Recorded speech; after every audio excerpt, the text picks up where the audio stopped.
Selain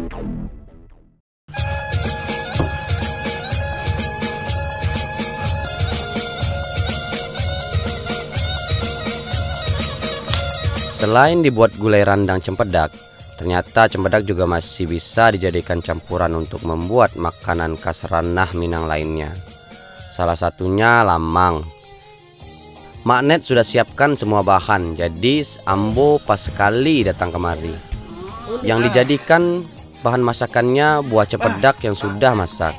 Kata Maknet, lamang itu sebenarnya sudah menjadi masakan khas dari semua daerah di Indonesia, terutama orang Melayu di tanah Sumatera. Nah, orang Awak juga menjadi salah satu daerah yang banyak membuat lamang ini. Tapi berbeda dengan lamang umumnya.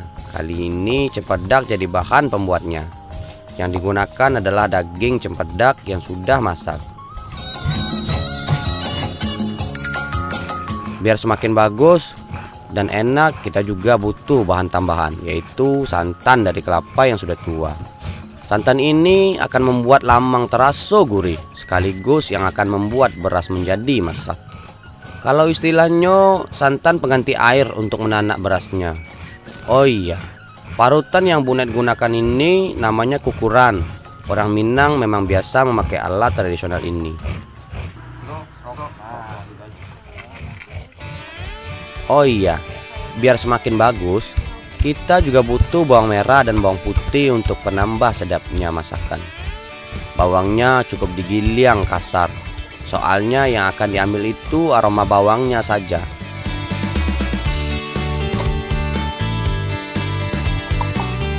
Nah, bawang yang lah halus tinggal dicampur dengan kelapa parut. Terus diramas-ramas untuk didapatkan santan dengan aroma bawang. Yang kita pakai ini santan kental dari kelapa tua. Selain rasanya lebih gurih, kelapa tua juga jadi banyak masakan yang mengandung minyak. Jadi lamang yang didapat tidak akan terlalu lengket di bambunya.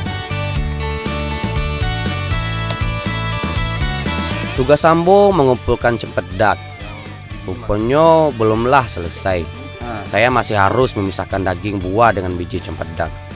Soalnya yang akan kita campur dengan beras pulut itu daging buahnya, dan bijinya tidak kita pakai.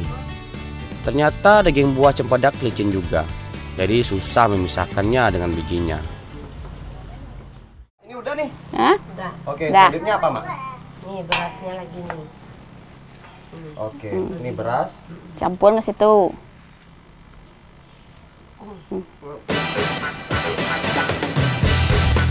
Kalau semua bahan sudah selesai, tinggal kita aduk-aduk sampai rata.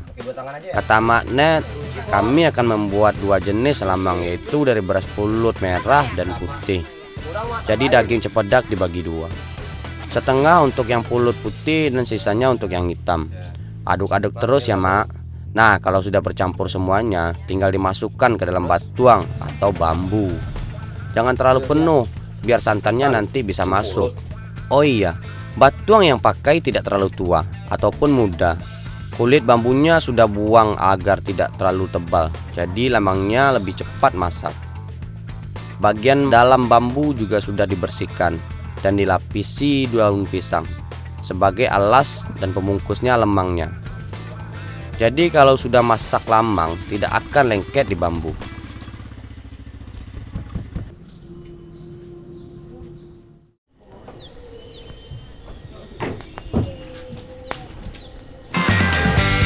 Kalau bambu sudah terisi, semua jadi lamang, tinggal dibakar. Bambu yang berisi adonan lamang kita letakkan di tiang penyangga kayu bakar. Kalau memasak lamang, kita cukup memakai bara api saja. Jangan lupa masukkan santan biar pulut bisa tanak dan terasa gurih. Ambo dan Uda Awen harus memastikan bara api tetap ada, jangan sampai mati. Untuk masak lamang sebagai ini butuh 1 jam lebih. Bagi kami orang Awak, biasanya lamang dimasak saat ada kenduri atau hajatan dan hari raya atau masa istimewa lainnya. Seperti kali ini kami masak lamang karena bahan yang dipakai juga tidak biasa, yaitu cempedak. Oh iya, sesekali batuang harus dibalik biar masakannya rata. Kalau aroma harum sudah tercium, artinya lamang sudah masak.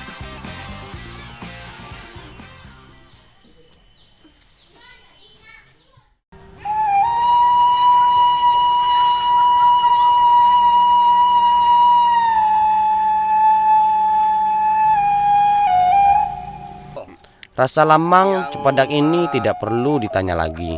Pokoknya lama bana. Rasa manis cempedak bercampur pas dengan santan dan beras ketannya. Apalagi dimasak di dalam bambu, aromanya semakin mantap. Alam kami di Sumatera sudah terbukti banyak manfaatnya. Salah satunya cempedak hutan di Sijunjung ini. Agak angin seketik, Mak. Dek bakar tadi mah, kau barabui mungkin enggak?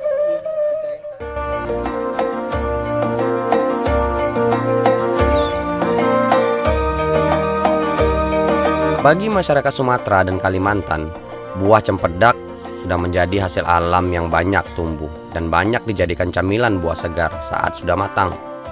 Tapi ternyata tidak hanya itu, cempedak juga bisa kita olah dan dicampur jadi bahan pembuatan macam-macam kue tradisional, terutama masakan Minang.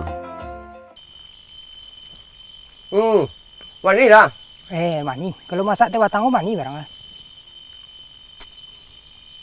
Di mana ambil tadi kau dah? Ku batang ku.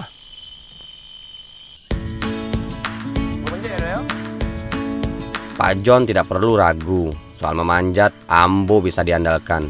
Tidak mungkin anak Minang tidak bisa memanjat pohon. Apalagi kalau untuk urusan perut, pasti Ambo perjuangkan. Kata Pak John, kebanyakan cempedak itu tumbuh liar di hutan dan di kebun. Beda sedikit sama nangka yang masih kerabat cempedak yang banyak ditanam di pekarangan rumah. Cempedak ini memiliki pohon yang tinggi, bisa mencapai 20 meter dan biasa tumbuh di hutan daratan rendah. Tanaman yang merupakan tumbuhan buah dari famili Moraceae yang tersebar di Pulau Sumatera, Kalimantan, Sulawesi, hingga Thailand dan Malaysia.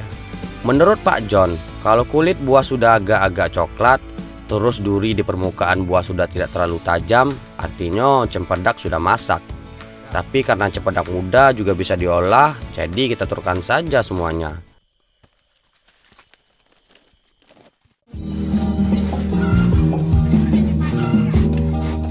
Masih di kawasan kampung adat Kabupaten Sijunjung, kami akan membuat kue talam dari cempedak. Yang dijadikan sebagai bahan adalah biji cempedak yang dicampur dengan bahan-bahan lain seperti ubi kayu parut. Bu, marah begini, Bu. Iya, iya udah tuh marahnya. Agak susahan, Bu. Enggak.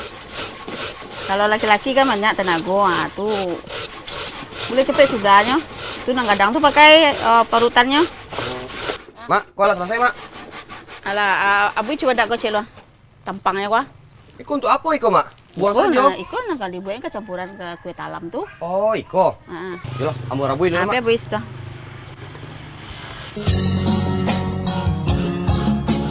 Kata Magnet, biji cempedak ini agak keras. Jadi, biar bisa dicampur dengan ubi kayu harus direbus dan dihaluskan semuanya.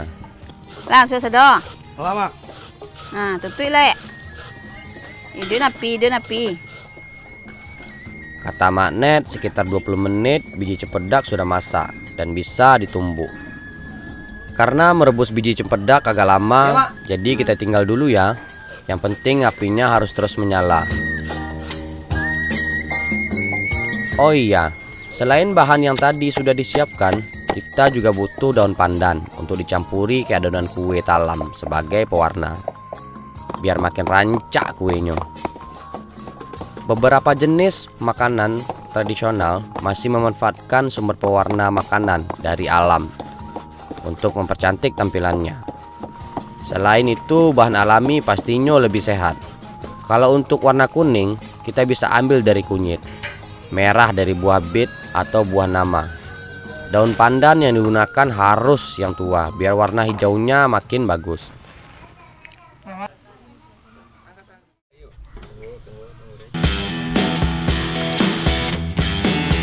Sepertinya rebusan biji cempedak sudah masak, jadi bisa diangkat.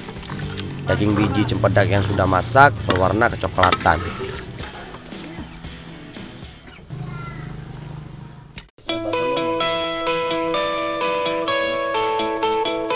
Biji cempedak ini nanti ditumbuk sampai halus, tapi sebelumnya harus dibuang kulit arinya, karena kulit ari itu licin dan tidak bisa dimakan. Mengupasnya juga harus pakai pisau, soalnya agak lengket dan licin. Mengupas kulit ari jadi pekerjaan yang lama, soalnya harus dikupas satu-satu dan susah juga melepaskannya dari isinya. Isi dari biji cempedak ini berwarna putih dan teksturnya halus, rasanya juga enak sekali. Enak bang, enak bang. Kalau biji sudah bersih, tinggal kita tumbuk sampai halus. Nah, kalau yang ini bisalah cepat dikit mengerjakannya. Soalnya bijinya sudah lembut, jadi mudah dihaluskan.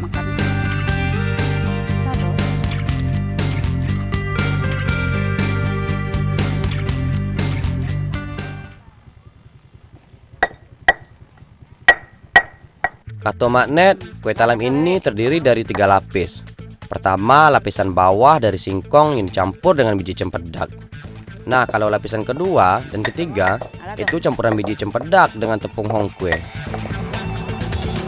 Udah Erik membuat lapisan bawah atau lapisan pertama yang terdiri dari ubi parut dicampur gula merah cair dan sedikit garam dan santan. Kalau sudah tercampur, barulah biji cempedak halus ditambah dan diaduk rata.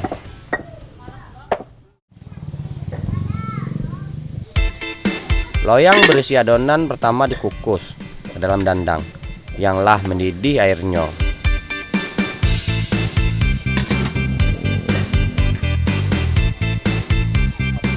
Butuh sekitar 30 menit biar adonan pertama ini masak.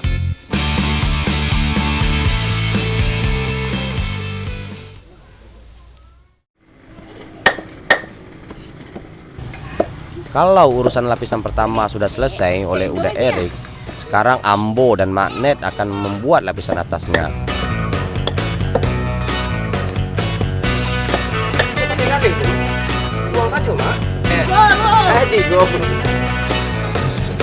Biji cempedak yang sudah halus ditambah dengan tepung hongkwe, terus diaduk-aduk semuanya sampai rata.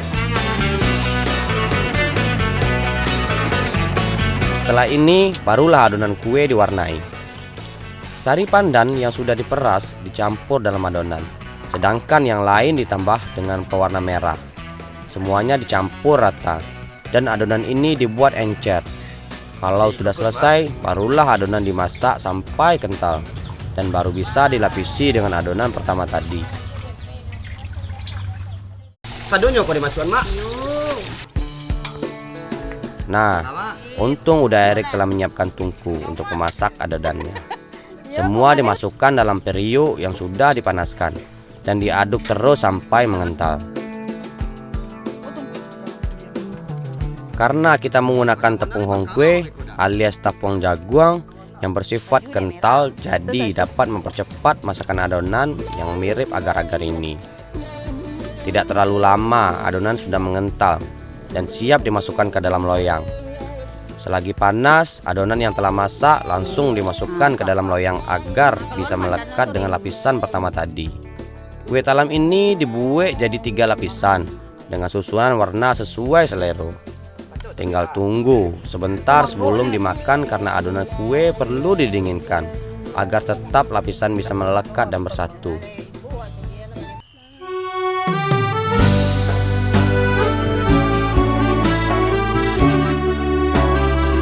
Saya baru kali ini mencoba makanan dari biji cempedak. Tetap semangat menjelajahi negeri.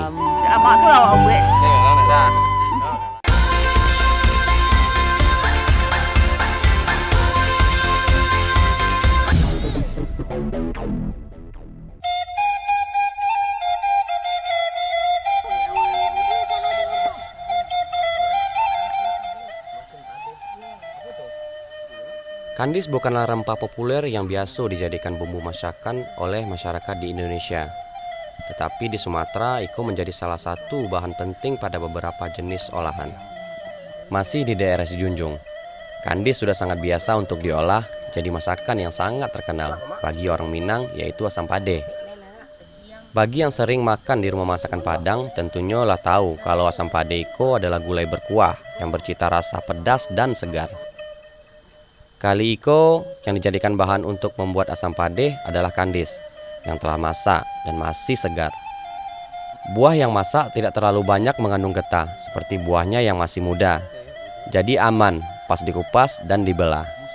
Bijinya juga dibuang yo, Mak. Mak, oh lah banyak kok, Mak. Lah, Lah banyak ah. kau nyuci yang lain.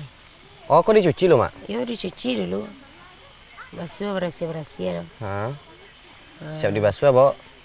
Itu baru dibuat lah. Dibuat ya, Mak. Gilang tuh yang lain sudah tuh. Jadi, Mak. Cuci lo, Mak.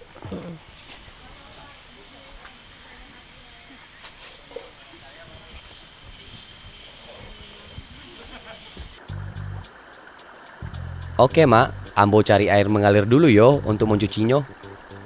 Kalau buah mudo sebelum dimasak harus direbus biar getahnya hilang. Nah, kalau yang sudah masak cukup disuci saja.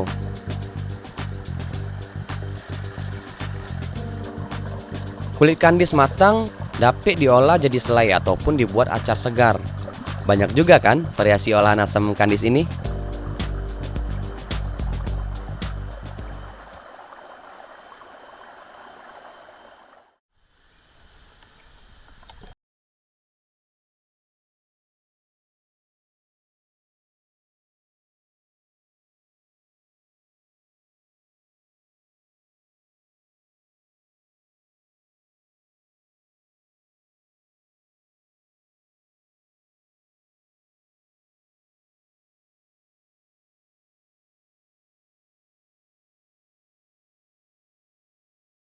Lah, taklah situ. Di mak, situ.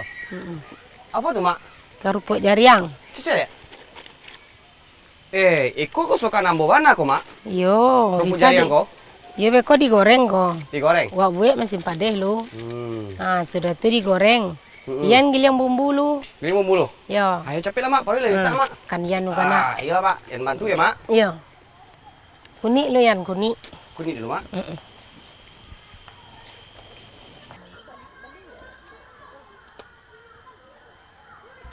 Kalau bahan-bahanlah siap, nah sekarang ambo menumbuk bumbunya. Dari namanya kita lah tahu kalau gulai iko harus ada rasa asam dan pedasnya. Biar tambah sedap, kita tambahkan jahe, lengkuas sama kunyit digiling sampai halus. Bawang merah dan bawang putih juga digiling halus sebagai penyedap masakan. Jangan lupa kasih garam sedikit. Nah, iko yang paling penting yaitu lado merah alias cabe. Biar masakan asam padeh bisa terasa pedas, sekaligus warna kuahnya jadi merah.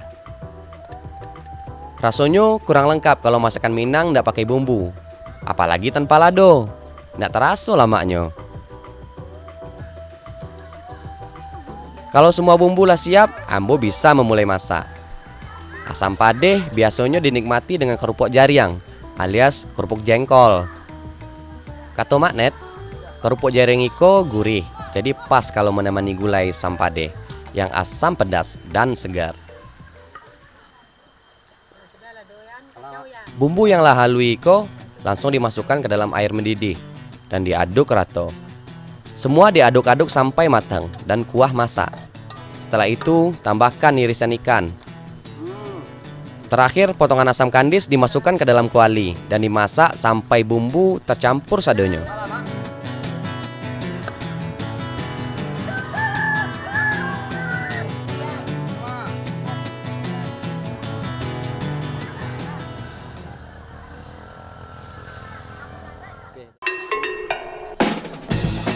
Masakan Minang tentulah sudah tidak perlu diragukan lagi rasanya. Pasti lama bana. Nasi panas dengan kuah pedas asam ini semakin melengkapi santapan siang kami. Bahan masakan seperti asam kandis yang umumnya hanya dijadikan bumbu ternyata bisa menjadi bahan utama pembuatan beberapa jenis masakan khas Minang. Semua potensi ranah Minang menjadi bukti alam kami memberi banyak manfaat.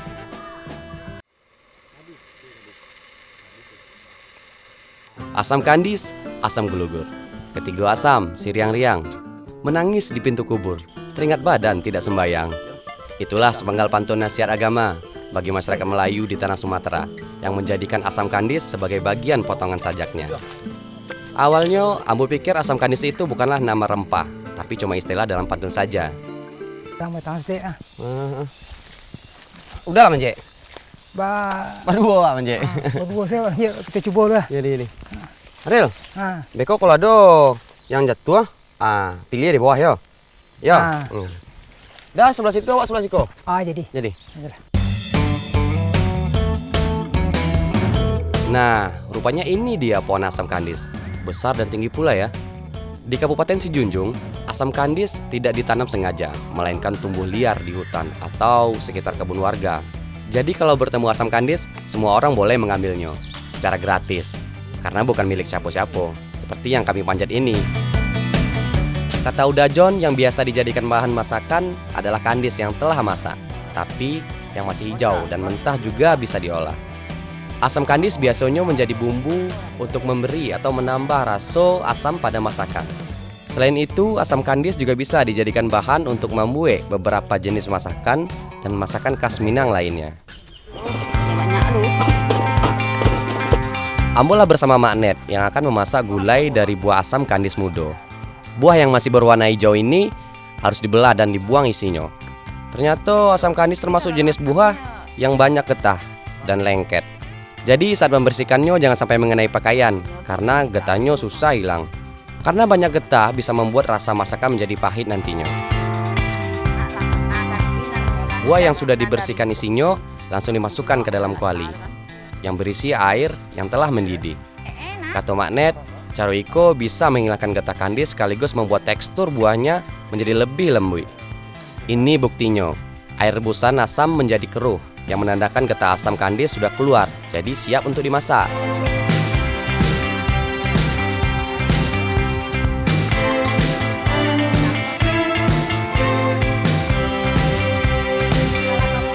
Gulai asam kandis lado mudo ini biasanya ditambah sayuran untuk membantu mengurangi rasa asam dari buah kandis saat dimasak.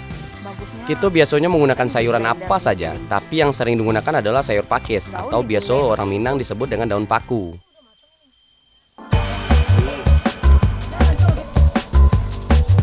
Bumbu untuk membuat lado mudo ini adalah bumbu santan khas masakan Minang, seperti jahe, lengkuas, kunyit, bawang merah, bawang putih, dan tentu saja lado mudo. Semua bumbu dihaluskan kata Mak Net untuk memberi rasa pada masakan, sekaligus mengurangi rasa pahit dan getah asamnya. Ambo pernah baca kalau jenis bumbu yang digunakan di suatu tempat biasanya menyesuaikan dengan potensi rempah yang ada di daerah tersebut. Beruntung, Indonesia termasuk negara tropis yang kaya akan ragam jenis rempah. Berbeda dengan bangsa Eropa atau negara 4 musim umumnya, tidak memiliki kekayaan rempah seperti negara Asia atau tropis lainnya, sehingga mempengaruhi keragaman jenis kuliner khas yang dimiliki. Tak sekolah. Iya, Pak. Apa yang biar potong? Lah sanggan tu salinan. Kemakan dalam sanggan tuh, Mak. Ya, tempe sanggan tu. Wah, situ api nak hidup, Mak. Itulah.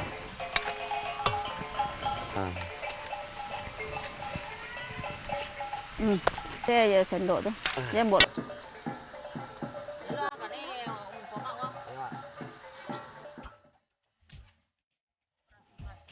Fresh plastik lo, Mak deh, beko.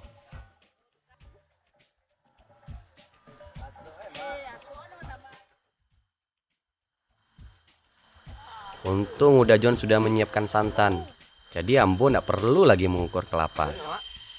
Kalau bumbu semualah siap, kita bisa langsung masak. Kacau. Santan kelapa kental dan bumbu halus dimasak dalam kuali dengan api yang sedang. Sayur tambahan dan asam kandis baru dimasukkan kalau sudah mendidih.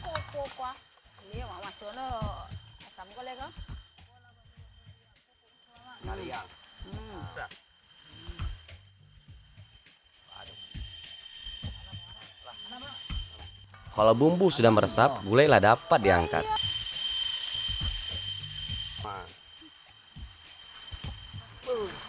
Makan oleh dah. Dia makan dulu, Alek. Makan oleh. Yuk.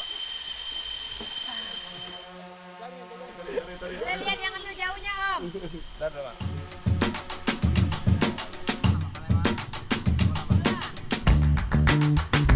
Selamat makan sadonyo. Ikolah gulai asam kandis lado mudo dari si Junjung. Rasanya pedas asam dan gurih. Semua bercampur jadi satu. Jadi rasanya lama bandar.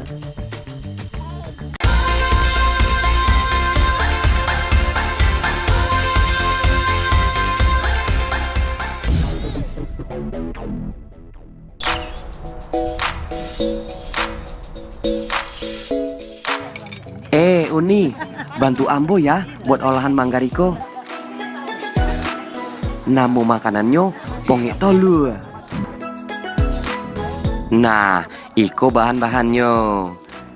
Selain kacang panjang, pongi tolu juga diracik dengan berbagai macam rempah-rempah, serta dedaunan seperti daun kunyit, daun jeruk, dan daun jambu. Nah, ini dia andalan pongi tolu. Telur bebek nanti bakal dicampur sama manggar yang tadi. Langsung pembagian tugas yuk Uni. Ambo kupasin manggarnya dulu deh Uni. Rempah-rempah ini digiling hingga merata dan kunyit di sini bisa menjadi pewarna alami. Ah, campur kok sama biar lamanya. Kok ya Nama campur. Jangan enggak seketik, jangan masuk enggak seketik. Biar lamanya, tambahlah dalam tuh biar lamanya. Ah, Cik.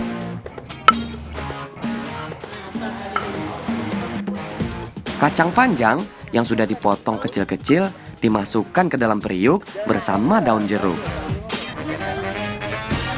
Lalu jadi. Sebelum semuanya dicampur, Ambo harus angkat telur dulu yang tadi direbus.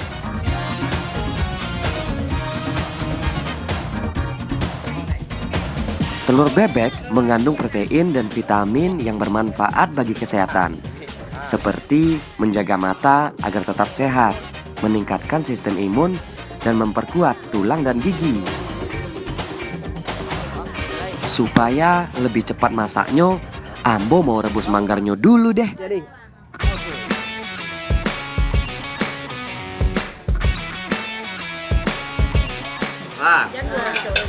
Apinya kurang ada, Mak. Yuk ayo, kita mulai mengolah bumbu. Bumbu yang tadi alah digiling dicampur dengan santan dan dibungkus dengan daun keladi serta telur bebeknya.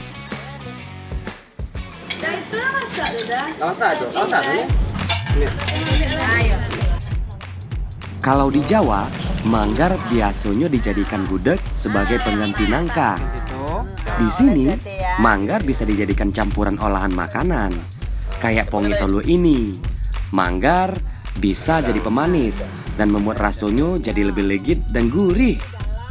Yang terpenting, manggar ini mengandung vitamin A, B1, dan C. Jangan lupa tambah daun salam biar aromanya lebih terasa.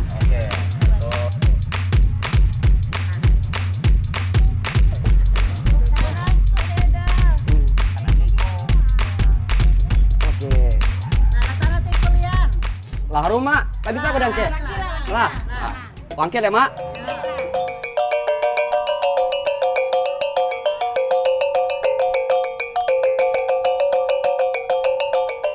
Onde mande, pongi tolu buatan Ambo siap disajikan.